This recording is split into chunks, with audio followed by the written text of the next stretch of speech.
Дозволете ми да одговорам на две прашања пристигнати до прес-центарот. Се бара коментар за пожарот во Кумановскиот суд и изгорената архива. Почитувани, индикативно е што сега и периодот претходно се случуваат пожари и поплави во јавни институции, каде што страдаат документи и архиви.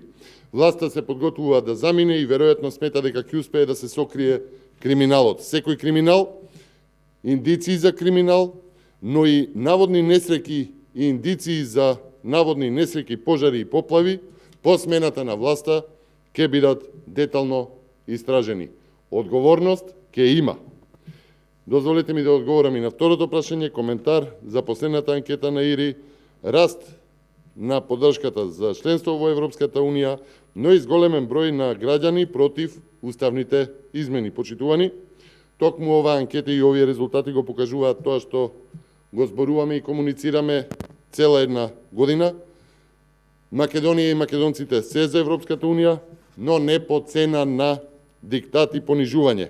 Македонија и македонците бараат еднаков третман, како и сите други држави и народи на патот кон Европската Унија со исполнети критериуми, а не со понижување и диктат.